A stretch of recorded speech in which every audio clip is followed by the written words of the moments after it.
On October Your review, I'm gonna react to the unsolved murder of 50 Cent's mentor um Jam Master Jay. He got killed in his studio. 30th, 2002, 50 Cent's mentor had died. Jason Jam Master Jay Mizell was shot and killed in his own recording studio in Queens, New York in the early evening. The witnesses reported hearing several shots being fired, and when the police arrived at the scene, Jam Master Jay was already dead from a gunshot wound to the head. The police immediately launched an investigation into the murder. Theories started emerging about the possible motives for the murder that included a drug deal gone wrong, a debt owed to an old neighborhood acquaintance, revenge by disgruntled rappers with whom Jay had worked and who may have killed him over a disputed music publishing advance, or even a possible connection to 50 Cent, who had been a protege of Jay's. But despite numerous leads and theories, the case went cold for nearly 2 decades, and everyone wondered how the killer wasn't found with so many potential eyewitnesses.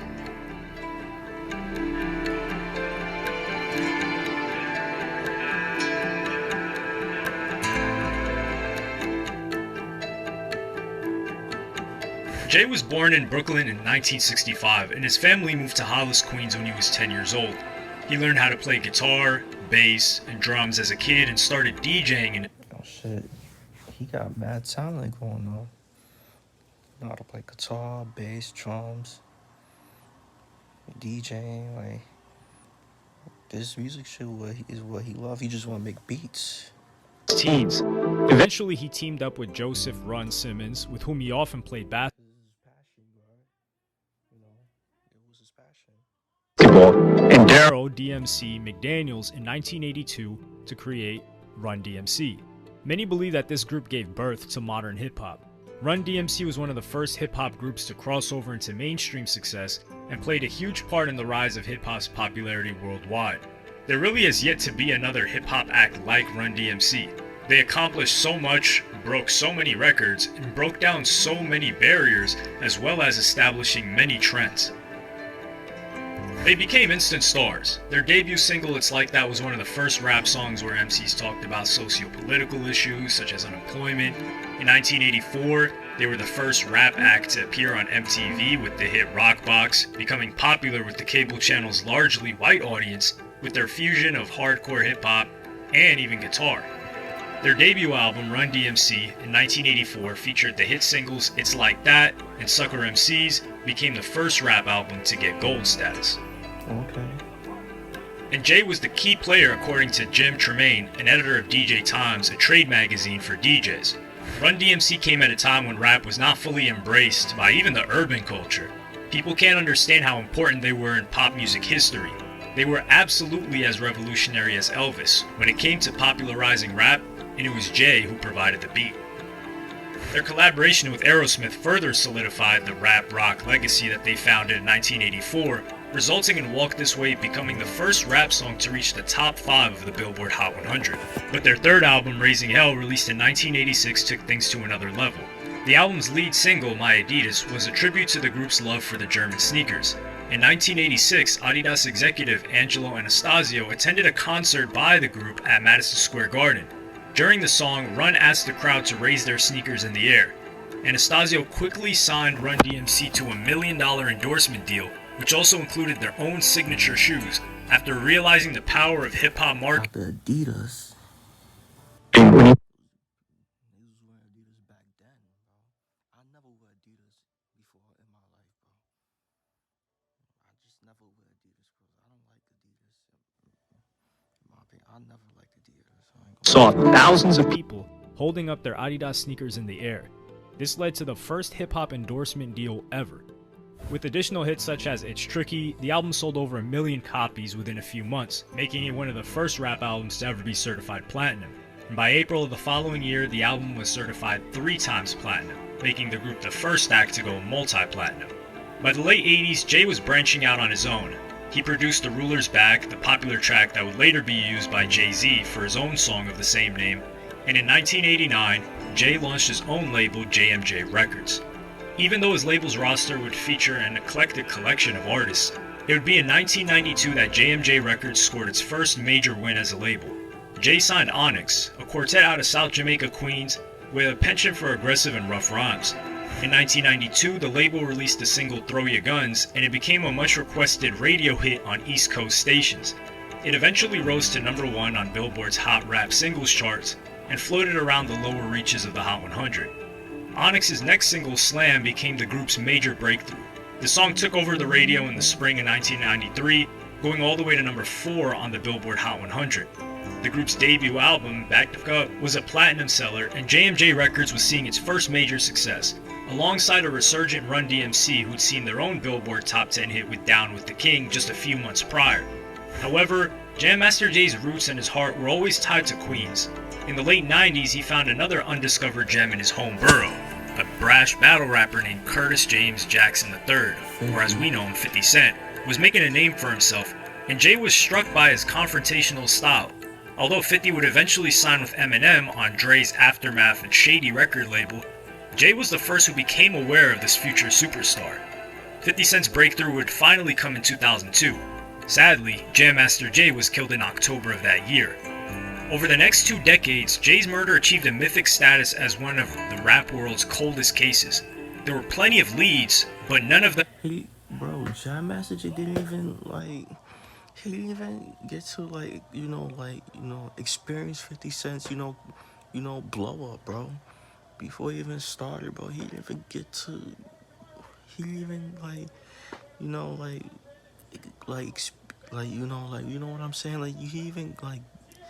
Damn, bro, what am I trying? He didn't even, Jam Master Jay didn't even, experience, didn't even have the chance to get to experience, 50 Cent's, how he blow up, his hits, bro, that's sad, man. Resulted in charges. Until 2020. According to the prosecution and court documents, it's been that long, really that long, bro. Challenging to convict Jay's murders given the attempts to intimidate and silence potential witnesses. Despite those situations that discouraged witnesses from testifying, they were willing to talk after 18 years. In August 2020, the U.S. Attorney's Office for the Eastern District of New York has alleged that Mizell was murdered by Ronald Tenard Washington and Carl Jordan, also known as Little D or Noid, who were upset that you found him? They had been cut out of a drug deal. The 2 men were charged with murder while engaged in drug trafficking in a 10-count indictment unsealed on Monday, the 17th in the U.S. District Court in Brooklyn of 2022. On or about October 30th, 2002, within the Eastern District of New York and elsewhere, the defendants Carl Jordan Jr., known as Little D and Noid, and Ronald Washington, also known as Tenard, together with others, while engaged in an offense punishable under Section 841, to wit, a conspiracy to distribute 5 kilograms or more of a mixture or substance containing cocaine, a Schedule II controlled substance, did knowingly and intentionally kill and counsel, command, induce, and cause the intentional killing of an individual, to wit, Jason Mizell, also known as Jam Master Jay, and such killing did result. Little D was arrested on Sunday, and Tenard was currently serving a prison sentence for robbery. Both had pled not guilty. In court papers released in 2007, Tenard was first confirmed to be a suspect in Jay's murder. Also, the same documents named him as a suspect in the 1995 fatal shooting of Randy Walker, an associate of the rapper Tupac Shakur. He had previously denied involvement in either case, and in a sworn statement referred to Jay as a childhood friend. Run DMC bandmate DMC said he had mixed emotions about the long-awaited arrest. Although this latest news opens up a lot of painful memories for all of us who knew and loved Jam Master Jay, I'm relieved to hear that 2 suspects have been arrested and charged with this murder. It's been a difficult 18 years not having him around, while knowing that his murderers were not yet indicted for this heinous crime. Fans let out a collective sigh of relief when they were apprehended. The trial is expected to begin sometime in February, and if found guilty, they face a minimum of 20 years and a maximum of life in prison. Jay's murder received off and on attention from authorities as well as the media over the years. The case was the center of many documentaries such as Set the Record Straight, the Jam Master Jay case that gave exclusive information and insights into the complex legacy of the pioneer, and a 2018 episode of the Netflix documentary series Remastered that looked at the loose threads in the killing as well as the lack of urgency displayed by law enforcement to solve it back then.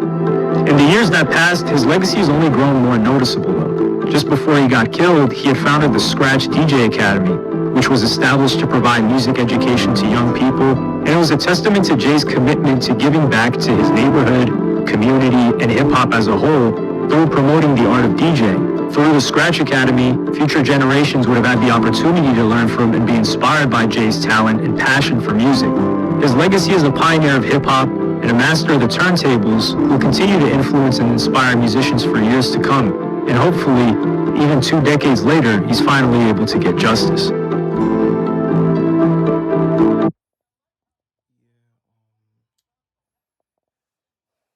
let me know what y'all think, bro. About Jam Master Jay, how did y'all feel like when he when he passed away, bro? Like if you guys if you're like if you're like an old head watching this, bro, how do you feel how do you feel when you first heard that he had passed away, bro? And how much did he had an impact, bro? You know, you know, do you feel like he paved the way for for DJs right now? Um, Let me know, bro. So okay, bro. Make sure y'all like, comment, subscribe. Y'all know the vibes. Wherever you're checking out, you are.